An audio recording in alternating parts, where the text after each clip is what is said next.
Hi, I'm Mia. I've been through a lot, and if you're listening to this, you're about to hear one of the most significant chapters of my life. It all started with what was supposed to be a joyful celebration, my birthday party. I had just turned 33 and had been promoted to senior project manager at a tech company in Austin, Texas. I was thrilled. It felt like all my hard work was finally paying off. So, I decided to host a birthday party at my home to share the news with friends and family. My husband, David, and I had been busy preparing for weeks. Our house, a modest but charming place in a cozy neighborhood, was decked out with twinkling lights, colorful balloons, and a beautiful cake I had picked out. David, a software engineer in his mid-30s, was supposed to be my rock, my partner in everything. He had always been supportive of my career, or so I thought. The evening started off perfectly. Our friends and family gathered, and the mood was lively. I remember chatting with Clara, my close friend and colleague, who was excited to hear about my promotion. "You must be over the moon, Mia," Clara exclaimed, her eyes sparkling with genuine excitement. "Tell us everything." I smiled, feeling the warmth of the room. I had been waiting for this moment to share my big news. When it was time, I gathered everyone around. I looked at David, who was standing next to me, ready to back me up. "Thank you all for coming," I began. "I have some exciting news. I've been promoted to senior project manager at work. It's a huge step forward for me, and I couldn't have done it without your support." The room erupted in cheers and applause. It was a moment I had dreamed of, a moment where I could finally share my success. But as I looked around, I noticed that David's face was not reflecting the joy I expected. Instead of the pride I had hoped to see, there was a hint of discomfort. Mrs. Lancaster, David's mother, was sitting across the room. She had always been critical of me, especially regarding my career. As I was savoring the congratulatory messages, she leaned over to David, her voice barely above a whisper, but loud enough for me to hear. "Is this what you wanted for him? To be overshadowed by his wife's career?" Her words stung, like a needle pricking at a balloon filled with joy. I tried to brush it off. I thought maybe she was just being her usual self. But David's reaction was more disheartening. He looked at me with a forced smile, his eyes reflecting uncertainty. "Mia," he began, his tone suddenly cold. "I mean, it's great and all, but don't you think we should start thinking about our future? Like settling down, starting a family?" My heart sank. This wasn't the support I was expecting. I felt a mix of betrayal and confusion.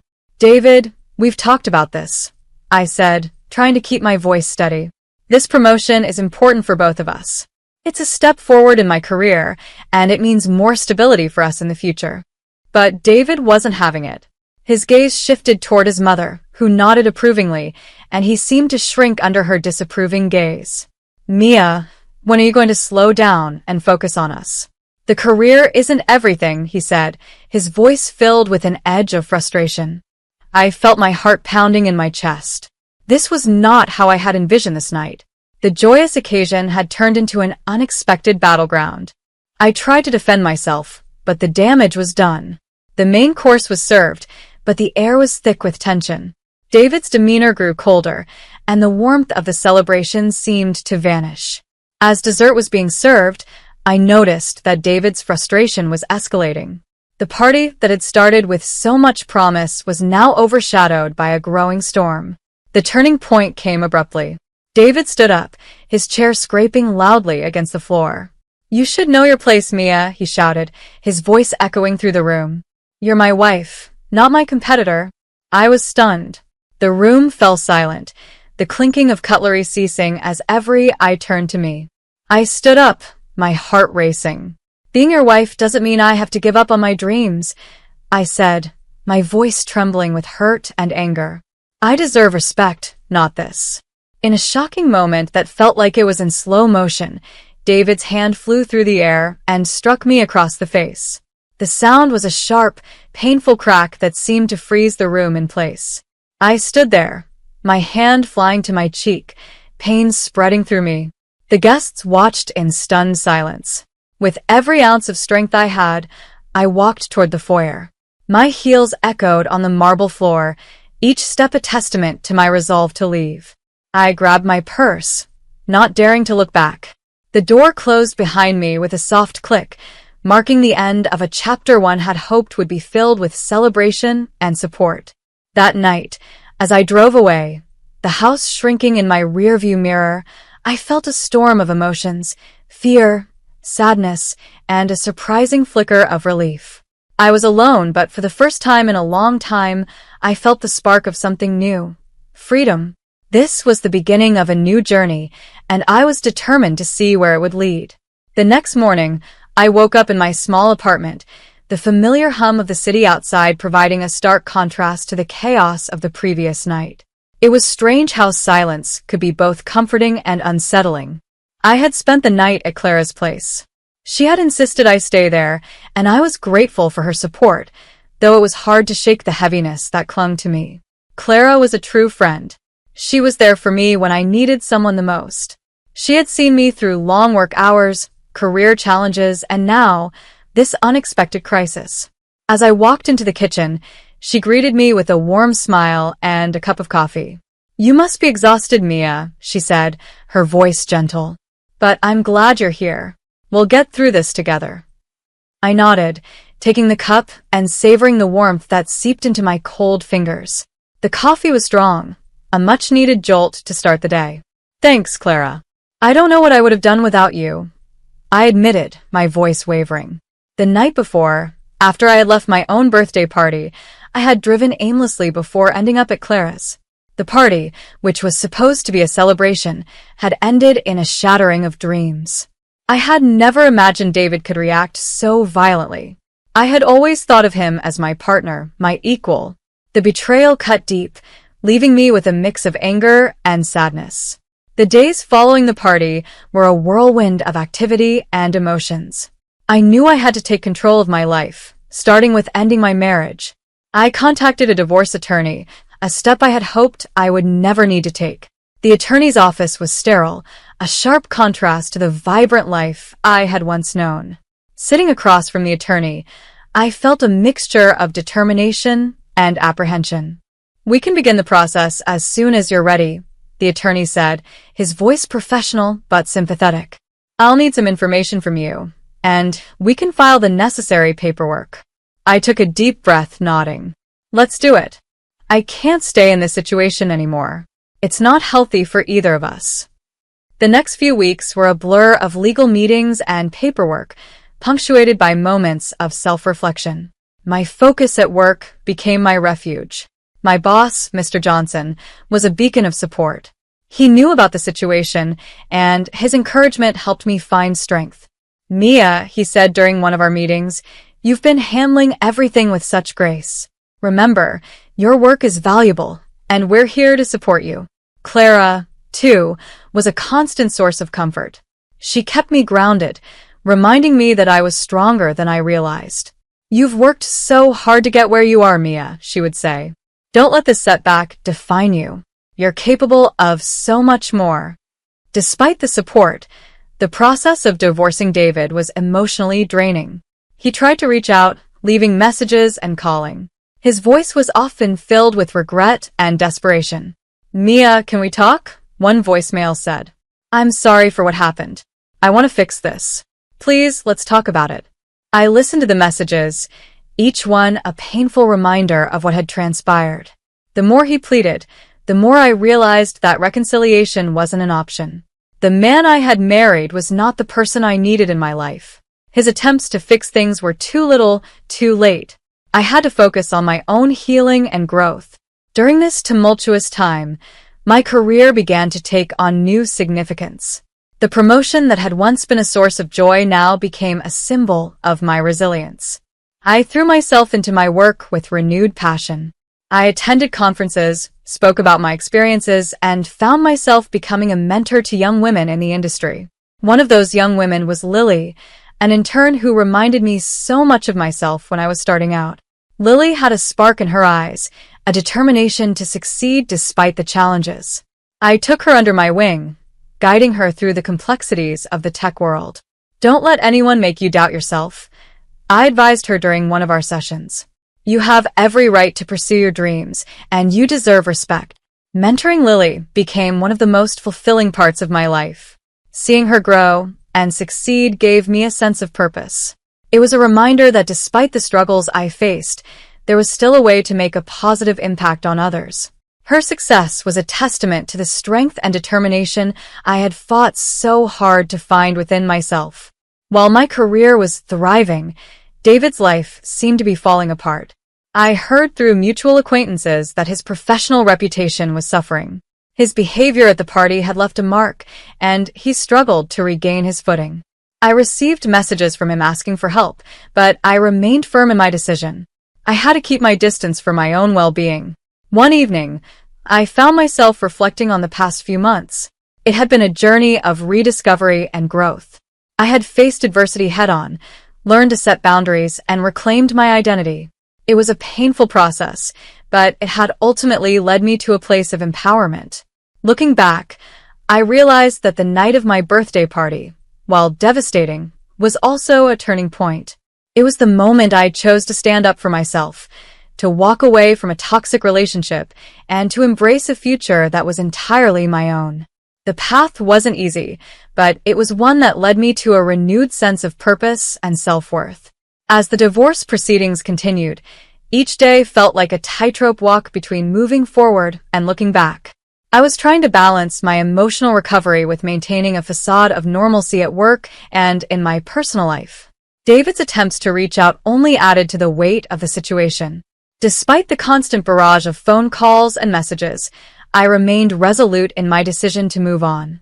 One chilly November morning, I sat at my desk, working on a new project at the office, when Clara stopped by. She could always sense when I was struggling, and today was no different. "You're looking a bit distant," she said, taking a seat across from me. "How are you holding up?" I sighed, rubbing my temples. "It's tough. The constant reminders of what happened. It's like I can't escape it. David's been trying to reach me, and it's hard not to feel conflicted. Part of me wants to hear him out, but I know I need to stay strong." Clara nodded, understanding. "You've done an incredible job navigating all this. It's okay to have moments of doubt, but remember why you made the choice you did. You deserve to be treated with respect and love. Don't let his regrets sway you." Her words were a balm to my frazzled nerves. I appreciated her unwavering support, especially during moments when I felt tempted to second-guess my decisions. As the weeks went by, the divorce process became more routine, albeit emotionally draining. I had my moments of questioning if I was making the right choice, but then I would remember the party, the betrayal, the violence, and I would reaffirm my decision. One significant turning point came during a work conference. I had been invited to speak about my experiences in the tech industry and the challenges I had overcome. The speech was a chance to share my journey and connect with others who faced similar obstacles. I was nervous, but I knew it was important for my own growth and for the young women who looked up to me. The day of the conference, I stood backstage, my heart racing. Clara was there for moral support, giving me a reassuring nod. "You've got this," she whispered. "Just be yourself and share your story."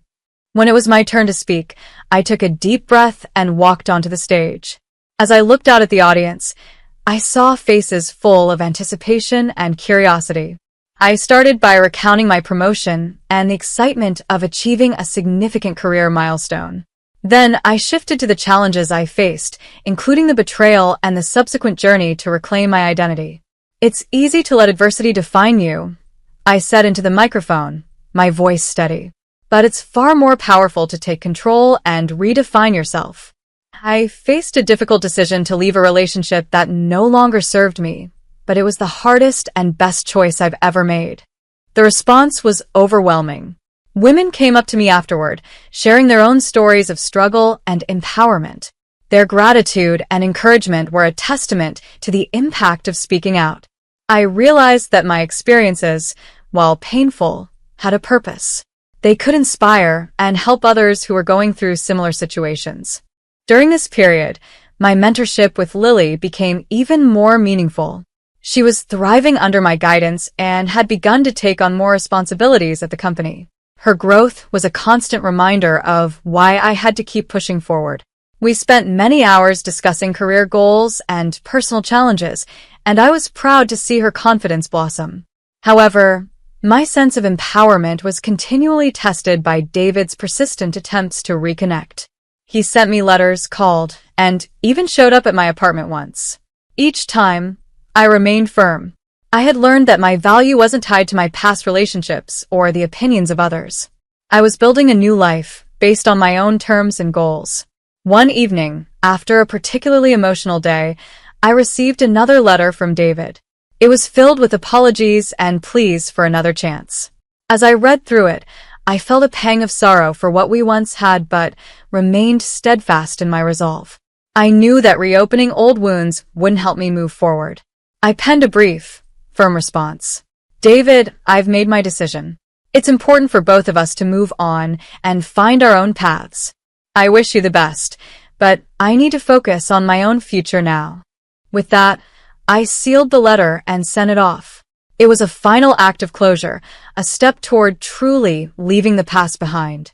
As the new year approached, I felt a sense of hope and renewal. My career was thriving, and I was making a difference in others' lives. As the new year dawned, I felt a renewed sense of purpose. It was as if I had finally shed the weight of the past and was ready to embrace the future with open arms. My career continued to flourish, and I was given more opportunities to lead and speak at industry events. Each new accomplishment was a testament to my resilience and hard work, and I was determined to make the most of every chance that came my way. One chilly January afternoon, I found myself preparing for a conference where I was scheduled to speak about leadership and personal empowerment. This was one of those moments when I felt my past struggles coming full circle, transforming into a platform for sharing wisdom and encouragement. Clara, ever my steadfast friend, was there to support me, helping with the final touches on my presentation. Your story is going to resonate with so many people, Clara said as she reviewed my notes. You've turned your experiences into something truly inspiring. I appreciated her faith in me. As I stood in front of a room full of eager faces, ready to share my journey, I could feel the weight of my experiences fueling my words. I spoke about the importance of setting boundaries, reclaiming one's identity, and finding strength in adversity. I emphasized how my decision to leave a toxic relationship had ultimately led me to a place of empowerment and growth. The response was overwhelmingly positive. Attendees approached me afterward, sharing their gratitude and their own stories of overcoming challenges. It was a reminder of why I had chosen to be open about my journey. By helping others see that they too could overcome their struggles, I felt a deep sense of fulfillment. During this time, my mentorship program with Lily was thriving. She had blossomed into a confident and capable professional, and I was proud to see her achievements. It was rewarding to know that I had played a role in her growth. Our sessions together were not just about career advice, but also about navigating personal challenges and staying true to oneself. Meanwhile, David's attempts to reach out had diminished. I had received a few more letters, each filled with more regret and requests for reconciliation. However, I had made it clear that I was moving forward with my life. I had learned the hard way that my worth wasn't tied to someone else's perception of me. I needed to focus on building a future that was mine alone. In late February, I was invited to participate in a panel discussion about women in tech. It was an exciting opportunity to speak alongside other accomplished professionals and share insights on breaking barriers in a traditionally male-dominated industry. As I prepared for the panel, I reflected on how far I had come from that fateful birthday party. On the day of the panel, I felt a mixture of nerves and excitement. Standing in front of the audience, I realized that the journey I had been on wasn't just about overcoming personal adversity. It was about embracing my strengths and using them to inspire others.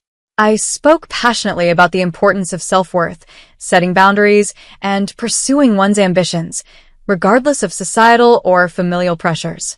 The panel discussion was a success, and the feedback from the audience was incredibly positive. It was clear that my story and the lessons I had learned were resonating with many. I felt a profound sense of accomplishment and pride. I had turned a difficult chapter in my life into a source of inspiration and strength. As spring approached, I found myself more grounded and confident in my new life. My career was thriving, My personal boundaries were firmly established, and I was finding joy in mentoring others. The experiences I had faced had shaped me into a stronger, more resilient person, and I was determined to continue building on that foundation. One evening, as I sat in my apartment reflecting on my journey, I realized that the true measure of success wasn't in the accolades or professional achievements, but in the growth I had experienced and the person I had become. I had learned to value myself, set clear boundaries, and pursue my passions with unwavering determination. I had taken control of my life and carved out a future that was true to my values and aspirations. My journey wasn't defined by the past, but by the strength and resilience I had found within myself. And as I looked toward the future, I felt a deep sense of hope and excitement for the new possibilities that lay ahead.